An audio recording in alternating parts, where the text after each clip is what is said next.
Hey YouTube, it's Jack from Curious Culture. This is my brother Michael, who's also an INTP type. So today we'll just talk about life generally as an INTP, Michael's experience, this is Michael, his experiences as one, and our understanding of cognitive functions. So I mean personally I've been enjoying using ChatGPT quite a bit to understand functions and where they fit in each type and stuff. I find it quite interesting. So the understanding is that introvert thinking is the main one, and then extrovert intuition, tertiary introverted sensing, and then extrovert feeling. Perhaps we could start with my first question for Michael is how would you compare being say an 18-year-old INTP to more so to now, like at age 33, 32, and how that now, how your life has gone over the years with, as in your experience? Well, I think getting older, I think it's not just an INTP thing, but you just sort of feel a bit more grounded in yourself as you get older. And I guess in terms of the cognitive functions, you know, as a teenager, it was very TI focused, just focused on school, really not focused on, you know, other people or, you know, anything to do with FE. But as you get older, that inferior FE, I guess it slowly starts to have more of an influence, and you start to gradually think like you move from being self-focused to perhaps a bit more oriented towards like the greater good or society or community, and you know, less harsh in opinions. I was a lot more opinionated when I was younger, and that's also the development of NE. You know, is the it's the open-ended inquiry function. You know, TI can be pretty confident in its conclusions, but as NE develops in your 20s, you start to realise more and more that you actually don't know that much compared to, you know, what you thought when you were a teenager. Thinking young INTPs can fall victim to know-it-all syndrome a bit. So Something I'd like to add about that is I think as extrovert intuition gets stronger, it feels like it's not so much about, I mean it still is a big thing, but it gets easier to sort of go with the flow and just like enjoy open-ended exploration of a lot of things. So yesterday I was with an ENFP client because I do support work, and we're talking about cars, planes, trains, all that sort of stuff, like the afterlife, space, etc. It's funny how he was bouncing around all these things. And I said to him, I said, yeah, you know, life is interesting because there's actually so much to it, and you can explore any topic of interest. And I found in my life as an INTP, that's a big thing. And but like also to talk about like the tertiary side, like Michael does lawn mowing, and I think for me as well, like I find Uber Eats and support work, doing daily like tasks can be kind of a relief, because if you look at each personality type, it can be surprising how each type can actually maybe choose a career that kind of caters to the tertiary function a bit or something like. And like I just asked Michael now, like what's your experience with that? Like would you say lawn mowing kind of gives you a break from Yeah, I find like it's I don't exactly enjoy physical work, but I find it's sort of like a remedy to overthinking or getting in those ruts. Like, you know, as an INTP, you can spend days on end just in your own head doing nothing, you know. Yeah. But and you know, so it's not natural for me to want to enjoy physical hands-on tasks. But once I'm a few hours into it and the ball's rolling and the momentum's going, it's those sort of days where you're working hard physically are actually a lot more enjoyable than just the days where you're on your phone all day or, you know. So yeah, I don't know, tertiary SI, that's a difficult function to sort of, you know, it's hard to explain what sort of influence it's having, you know, in that regard. I suppose my question is like, you got dominant TI and NE, and then maybe we gravitate towards things where it's like SI, so then it's like a balance of the, like, because I think for each type the first two can get a bit overbearing, and then we choose, you know, say like you're born knowing and it's a simple practical task, and it kind of gives you like, or like actually gives you space to like think about whatever you're interested in thinking about. Yeah, being self-employed is good. Like that really appeals to the dominant TI, and then like I guess that might have something to do with SIs when you're in the middle of the workday, sort of in my own world, sort of doing the job but sort of still in my own world, and I guess that might have something to do with SIs, like that physical grounding.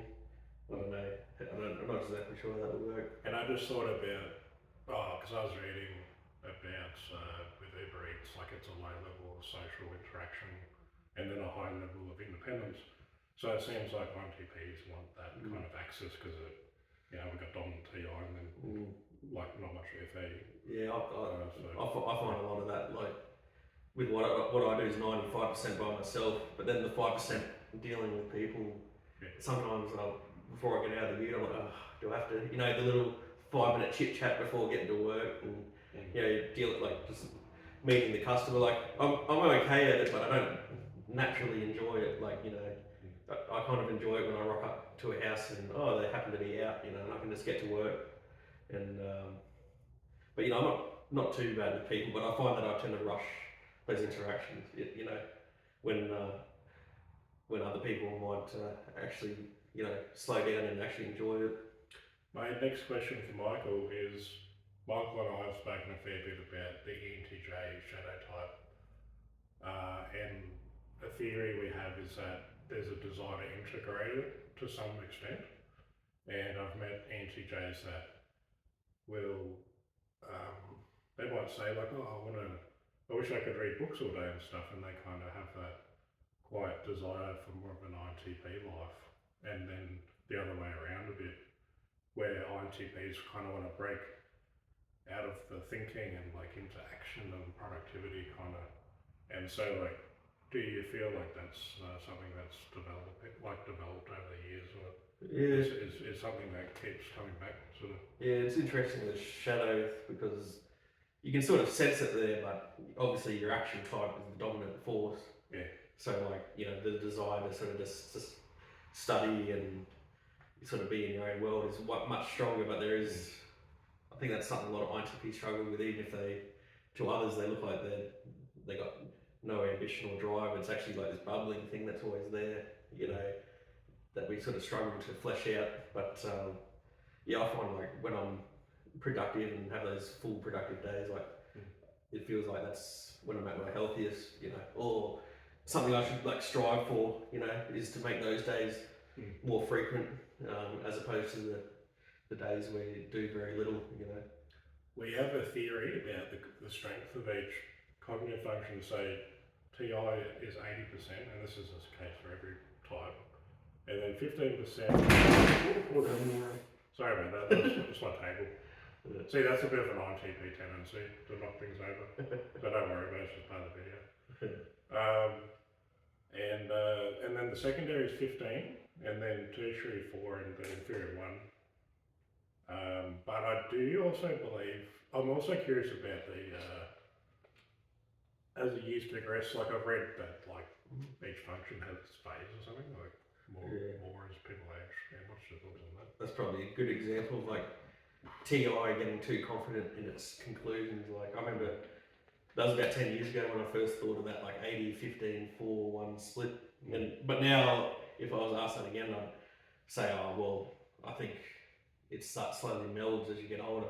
You know, each function still holds its position, dominant, secondary, tertiary and inferior, but the dominant sort of slowly weakens a little bit, or the NE strengthens more, SI strengthens more. Yeah, like 80. That sort of rough split might be more accurate when someone's sort of 18 or 20. But as you get older, it's probably not so accurate. Something interesting I read is like, this was about ICJ types, and I was like, I just looked up on the internet for all you out there that look into MBTI. Is I was like, oh, how do you see NE come out in an ICJ, like in the social things, situations? And I read that it's NE is situational for them, so sometimes they can actually come out, but it's not like at the depth of like an INTP, like with the sort of stuff they can talk about, but it's like, yeah, situational comes out. And I thought, yeah, well, sometimes as an INTP it can feel like FE is actually like pretty decent, like, and it's not always like inferior, sort of, so to speak. And so when I read those things, it feels like my NE finds that information to then challenge my way I look at things. And that's what I like about getting older as an INTP, in my experience, is that it kind of feels like your beliefs slowly sort of change and stuff, like, and it can become like better, like, so. And I reckon that can be a healthy NE. I think there's an article about how NE's like the growth for INTPs. So yeah, what's your thoughts on NE growth? Yeah, I can understand. It's a double-edged sword because NE can manifest healthily or unhealthily. Like, I think in terms of INTP growth with NE, it's more about like being open-minded and being continually curious, continually learning, whereas like, it can also go down the unhealthy route of like, like substance abuse and diving into different lifestyles willy-nilly, so things like a fine line. I think when those articles are talking about NE development being healthy for INTPs, I think INTPs have to be careful not to take that as, just live life carefree and just do whatever you want. Like, it's more about like accepting other opinions, taking in information from sources that you might have initially rejected when you were like a young TI dominant, know-it-all teenager sort of thing. I actually think I actually kind of agree more with the Enneagram version of growth for INTPs, because most INTPs are type 5s. The growth is towards type 8, which aligns with the shadow development, like, because a lot of ENTJs are type 8 on the Enneagram. Yeah. And like, I've noticed that it doesn't mean being an assertive asshole, it just means sort of being a little bit firmer in your self-belief or firmer in your decisions, stuff like that, and not being like a pushover. Like, I find that's more like a growth thing. That's what I found is better for me, at least, compared to trying to be like like an NE dom, or like an ENFP hippie traveling all over. Like, I find that can get a little bit dangerous. Well, for INTP. To add to what Michael said, something I've read is that the secondary supports the dominant. So this is a bit different example, but I was watching a Gordon Ramsay episode, and like, he's a TE dominant, and then the guy who's trying to help in the restaurant was INTJ dominant, and you'd think, oh, he's got secondary TE, he must be so like Gordon, but the TE is filtered through NI a lot, and so the guy is very like, nah, it's got to be about his vision of the place, like, and he's very, I think a big distinction with the secondary and dominant is that secondary is very much sort of like dictated by the dominant, and so I think initially when me and Michael looked at MBTI, we were like, oh, INTP and ENTP are just like very similar, like there's nothing, it's just extrovert and introvert. There's quite a bit of difference, but the thing is, ENTP types can be very work ethic and discipline and stuff, and I think a lot of people can think, oh, ENTPs are just all over the place. They can be some of the most academic focused people, and that could be their INTJ shadow, you could say. But this is the fun of MBTI. sky. There's so much speculation, and it's always like an expanding understanding. And so, yeah, coming back to that, like, I was reading that ESTP and ISTP are actually slightly different. And yeah, like ISTPs can be actually quite academic and serious in that way. And then ESTPs can be very carefree and stuff. But I mean, that's going off on a tangent a bit, but to come back to the main point, it's, I mean, yeah, I suppose it's balanced for anyone, but like I had a big weekend of assessment and stuff, and then kind of feel like it's okay to relax today. So then it's like, so that's a sense of balance, because it's like, well, yeah, I've been very busy, so then it's, INTPs can actually be always sort of digging for a project or the next idea or something to like, and it kind of, my theory with the INTJ shadow a bit is that all the research and stuff kind of wants to come to some sort of like fulfilling actions, maybe. Like, because like I've been wondering, like, okay, what is the purpose of like INTPs hunt for knowledge and stuff? So it's like, it seems like there must be some.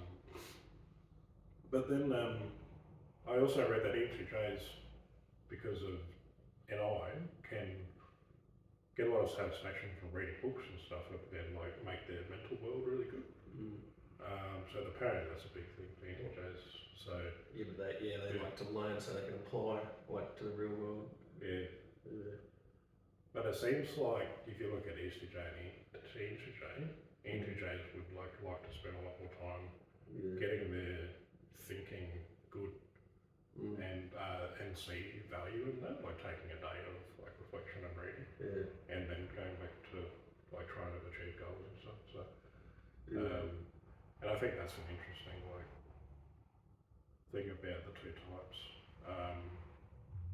And yeah, for all of you on YouTube, I encourage you to learn about your main type and then your shadow, and then Enneagram as well. So I think it's important to get a few systems and overlap them so it's not too zoomed in on one kind of thing. And do you think that was like a bit of the trap in the beginning, is just being like too MBTI? Yeah, I've found that, you hear like like Jordan Peterson says like the big five is better and all that, and I don't know if that's some sort of TISI loop or right of thinking, but for me, MBTI is just way more accurate. Like, I've looked at big five, and I don't know.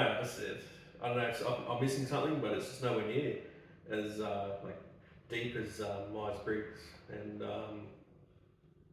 yeah. But Enneagram is another good one that I found to be pretty accurate. Like, what Enneagram are you? 5. And what's that? The investigator. Oh yeah. Yeah. And your wing? 5 wing 4. Oh yeah. What's that? 4 is the artistic type, like the individualistic thing. Oh yeah. Yeah. Which isn't, I don't feel that too strongly, but yeah, like, so for me, like, it's always just been Myers-Briggs and a little bit of Enneagram, but predominantly Myers-Briggs. Like, so. What is it about Myers-Briggs that really gives you certainty about the system? Just observation. Like, people, like, you could argue that, like, oh yeah, but you're putting their behaviour into that box that you've already preformed. But like, when you observe so many behaviours aligning with someone's type, it's ridiculous. Like, and the big one is like your own type. And like, I remember reading this description of an INTP. The guy wrote it in the year 2000. I can't remember. I haven't been able to find it. I read it about 10, 12 years ago. Yeah. And it was really detailed. I think his name might have been David. I can't remember, but it was insane. Like the accuracy, the depth he was going into. Yeah. It wasn't me observing someone else and then layering, oh, they're an ENFP, and then layering ENFP qualities on their behaviours or trying to make it fit in. Because these were stuff that were undeniably my own internal patterns. And this guy was describing it to a T, and it was just incredible. I couldn't believe it, like how accurate it was. And you're saying it seems like a lot of INTPs online just seem so alike. Yeah, that's right. Yeah, like, INTP, it's sort of like when you meet an INTP online or in person, it's like finding someone that's at least largely resonates with you. You know, obviously within different upbringings and all that, people are still different. Yeah. But it's like you can actually sense the similar wavelength. You know. Yeah. You can say that MBTI is kind of like a strong core, way that a person operates. It's not it doesn't 100% cover everything, but whatever Carl Jung was doing, or is it all the Myers and Briggs, they're onto something that's pretty remarkable what Carl Jung was able to discover. So. Yeah, see, sometimes I sort of go away from it a little bit, but it seems uncanny how accurate MBTI is. For example, people with strong extrovert sensing, it seems like they always have the common traits. Yeah, you see a lot of, here in Australia, a lot of people with dominant SE, they got the athletic tattooed body, and it's well, if Myers-Briggs is inaccurate, why aren't they varied more, why aren't there fat and lazy ESTPs, and why do they all sort of generally fit a similar pattern, And you can look at society and think, they're also like that because they look at other ESTPs and they think, yeah, that's what I'm like, and so then. And it's funny how the similar types gravitate. Here in Australia, there are a lot of friend groups that are all tattooed SE dogs. Yeah. They all hang out at the beach and all the ISTPs on their motorbikes, and they all just gravitate together. It's crazy. Yeah. What's your 4 favourite types? My 4 favourite types. That's a good question. Well, probably I put INTP in there, just because it's relieving when you're interacting with an INTP, because being an INTP, you're fairly different to a lot of people. ENTP. I like a lot of the ENTP humour and stuff, and their curiosity and independence. I think INTP, ENTP. Also get on really well with INFJs. There definitely is a good chemistry between INTPs and INFJs. Think a lot differently, but also think in a similar sort of way, if you know what I mean. It's hard to explain. And then, I actually really like ESFPs. That'd probably be my 4th favourite type. I've always sort of been drawn to the blazing extrovert, ESFPs, they're good fun. A lot different to me, obviously, which is sort of what I like. And just the way that they don't get harried down by too much thinking. They sort of just do stuff, and it's sort of, whenever you're in the presence of an ESFP, it sort of keeps you out of your head a bit, and it makes you realise, gee, I really am stuck in my head, Right. And I had a few good ESFP friends growing up that I've enjoyed, and my wife, she's an ESFP, and it's a good, you might not think initially on paper ESFP, INTP marriage is good, but it's a good balance. She sort of forces me to keep my things tidy, and gets me out of my head doing stuff, and it's good. What's your least favourite 2 types? My least favourite 2 types. I don't want to offend people watching but let's give it general. Well, what's your opinion? This doesn't apply to everyone, all of them, but it has to be ENFJ. I think ENFJs and INTPs are almost the 2 biggest clashing types. I can't stand the self-righteous way that some ENFJs carry themselves. A lot of the stuff that they do is awesome for people, but it's sort of the tooting your own horn about it that I can't stand. Okay, do good for others, but don't look everyone. I can't stand that. ENFJs and see, I'd have to say ISTJs with an asterisk. Yeah, we'll use a context. Yeah, in a certain. ISTJs, the thing is, they have some really awesome qualities that are about persistence and not giving up, that I really admire. if you go into IDR Labs, I reckon Calvin Coolidge has one of the best entrances. He's got some really great quotes about like hard work and resilience and all that. Yeah. Like that's why I say asterisks, because there are a lot of things about ICJs that I like, but there's also just the rigidity, the lack of desire to consider, things beyond their particular their particular tracks that they're on. They like to stick to what they know, and the how they were sort of brought up, and they don't like to deviate too much from that, and that can get quite annoying, and bit intolerant of differences. Yeah, a little bit intolerant of differences, and they do just sort of, I don't know, describe. I've had a few back when I was working, a few ICJ running, like just they just leave you seething because they're, I don't know, they think they're doing something properly because they're going through all these bureaucratic steps, but just because something is, because you're checking off all these things and doing stuff in a long, detailed way, it doesn't make it the proper way. You can be efficient, cut out all that crap, and then still get the job done properly. I don't know, they're just really inefficient, and I don't know, they think plodding along and things taking forever is the right way, and there's no getting through to them because they're so rigid. Do you think they shouldn't be leaders in workplaces? Oh, they're good, like, see, this is the thing, that's why I said ICJ asterisks, because if I was a boss, if I owned a corporation, they would be like the first people I'd hire for particular roles, like managerial or like, inspectors, stuff like that. Like when I was working at Woolies, which is a supermarket here, like my ICJ co-worker, she was an absolute machine, like the best worker like I've probably ever worked with. That's why it's hard to put them in the bottom too. Like it feels harsh because they got some great qualities. She was an exceptional worker.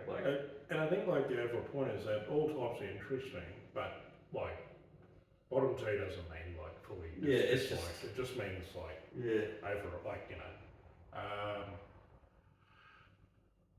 it's interesting that they. Trying to think what else about ICJs. It's kind of for an INTP, it kind of feels 50-50, in my perspective. 50% like it and then 50% don't, to be honest. But as I get older, I can appreciate some of their perspectives more, because you realise, well, that is helpful. That's the angle. Some of their ways of seeing things, to a degree, and that you've met really nice ones, and then on the other end, see each type can vary. Yeah, that's right. There are a lot of ICJs that are very warm and they're calming presence and stuff, and then you got the others that are they're so high strung and just hanging around. They suck the air out from around and that's why they first came to mind. It was just that that feeling of them doing that. But there are a lot of great ones as well. So. It's there's an ICJ I know who's a cleaning supervisor at a shopping centre, and I only sort of met him. I don't know him that well, but I thought as an INTP I like that he's humble, and he's got a very calm energy, and I'd like to be more disciplined like that, and because as an INTP, kind of trying to build that in your life more. Yeah, I think I think ICJs are much more in tune with their role within society. They have INTPs are sort of completely in their own world, whereas ICJs feel well, I'm part of this community. I need to be lifting my weight. So they have no trouble with working long hours and working well because they see it as that's their job, their part. Whereas with INTPs, that's probably a fair criticism that have of INTPs. Oh, they only care about their own ideas. They don't care about contributing. Which is probably fair enough. A lot of INTPs can just not care about contributing to society, and just as long as they're happy chilling in bed on their phone, with no care in the world about the community. And ICJs might be good at seeing INTP's potential and think, if this person was more active, then they can actually figure that because with INTPs, like with TI, like there's a desire for competence, and so ICJs probably think, oh, you know, I talk to this person, they sound logical, and I want to see them do well. So I think ICJs do have that well-meaning side to people. But yeah, I think it must depend on how they raise us up. I've met all sorts of types. Like some very like nice and like more relaxed and that, and then yeah, the very strict ones. And so I think like because I saw that cleaner and he was like very content because he just had his job and it was like straightforward and stuff. I reckon they might actually do better not in management and stuff, and they just have like but they still have like an important role, and because they probably I think as an INTP, like what I'm trying to get at is that as an INTP, it kind of seems like if I had to always do something in NE, then it might be stressful. So an ICJ trying to be TE all the time, but when they're actually more comfortable in SI, like, you know, doing some like middle level job and finding contentment in that. Whereas it seems like if they get to management stuff, they get prickly in that because they're not really that natural with TE. So. Yeah, I don't know, they're just, I'm not sure about that. Oh, maybe, because they're like introvert, so, but that's a speculation, everyone. I'm kind of like... A lot better than INTPs at leadership, at least. But, oh, yeah. A few times I've been thrown into leadership, it's shocking, I hate it. Just get way too stressed and, you know, TE's good at sort of organising the external reality to achieve a goal. And as an INTP, you just really don't have. You just whenever I was in a leadership position, when I was working at the supermarket, I know it's not a huge job, but just like running a team or something, it was just like a blur. Like, you know, I just wouldn't be able to. It would just be a matter of busting my ass for like 8 or 9 hours and just hoping that everything got done. No real sort of rhyme or reason. Do you reckon SE blind spot? I think SE blind spot is like a real problem for INTPs. Like sometimes I just catch myself like completely out of touch with what's around me, and yeah, that's a difficult one. The SE.